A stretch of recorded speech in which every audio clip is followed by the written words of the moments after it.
awkward thumbs. We're here at the National Conservation Commission Garden Centre in Codrington, St. Michael's. Standing with me is Mr. Albert Farnham, an Extension Officer from the Ministry of Agriculture. Nice to meet you, Mr. Albert Farnham. How are you doing today? Not too bad, thank you. Okay, so before us we have an assortment of tools. I myself have very awkward thumbs, so let's just start here. What are these tools and what are they used for? Okay, the tools are very important. In gardening, you need good tools, and the tools make the job a lot easier. Okay, one of the primary tools that you might need is a fork. What I must say about the fork is that you have different sizes. So if you're a lady, you can buy a smaller fork, so because you might not have the muscles that I do have. Okay, another tool that's important is the hoe. This is used for like weeding, getting rid of any grasses, any weeds or anything like that. So it's very crucial, and also it plays a very important part when you're making the garden beds to make the drains and that kind of stuff, right? The shovel is this is a very important tool because when you're transporting, when you want to transport material, compost or any organic material from one place to the next, the shovel comes in handy. This will be accompanied by a pan cart if you have at your disposal, and this will make the job much easier. Okay, the rake is very important. For example, like when you finish make your garden bed, you find that you want a nice smooth bed. So the rake actually, you can level the bed, and if there's any debris or rocks or anything like that, you can actually rake them to the surface and you can remove them because the plant need a nice bed so that they could grow properly. These I'm familiar with. Okay, we have a hand spade here and a hand fork. When you're transplanting your seedlings, this hand spade will come in very handy, and this hand fork, after the crop is growing, after the crop is growing, then you could go around the crop and you can actually disturb the soil in a way so that you will encourage good drainage and also good aeration, because the roots must breathe, so you need to keep the soil. You don't want the soil to be too compacted, so you actually disturb the soil from time to time. Okay, you need a spray can because we have a lot of pests and insects that affect the crops. So to have control over these things, you need a spray can to help you control the pests. So it's very important that you have that. We also have some pots. Okay, like if you are into horticulture, if you're a horticulturalist and you have your flowers and so on, these pots will also come in handy.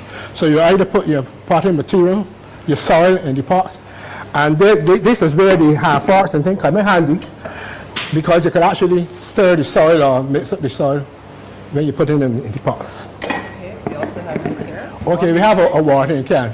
This is a very essential piece of tool.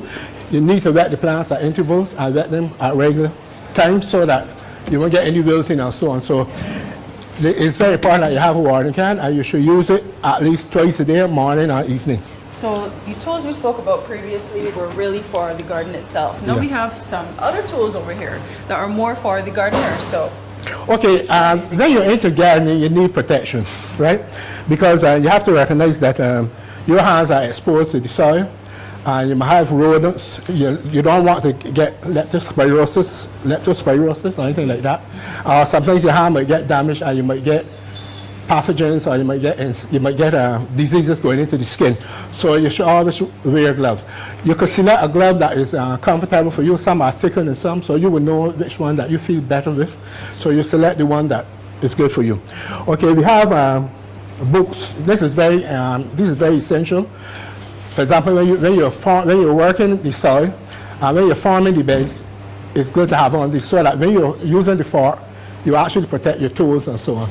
So it's important to have boots, and even when it's wet, the boots will enable you to get into the garden and get out without any problems. Okay, so Albert, you're also wearing a hat. How important is headgear when it comes to gardening? Well, headgear is very important, especially if you have a bald head like me. It actually keeps the rays from the head. Okay. So you should always protect your head. And another thing that we missing out a little bit on, you should always have a mask.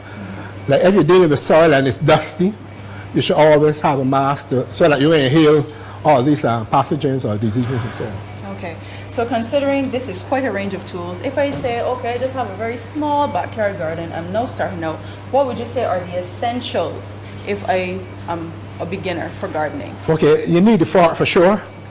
you need this hoe and the fork and the shovel, because if you're making gardening beds, you need to have those three basic pieces of tool.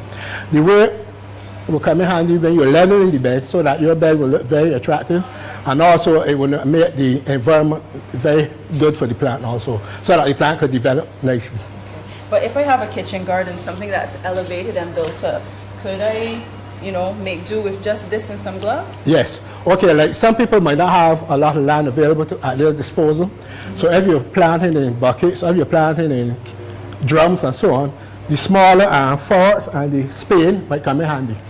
Okay. So Albert, tell me, if I'm not starting out, where can I go to get this range of tools that I need to start my own gardening? Okay, you could get them from almost any hardware store nowadays. The NCC Gardening Shop is a good example, and if you look around, you will see a wide range of tools and other things that you will need for the garden. So thank you for joining us today, Albert. You're welcome. At the NCC Garden Center here in Codrington, St. Michael, and hopefully the information you've shared will help us turn some awkward thumbs into green thumbs.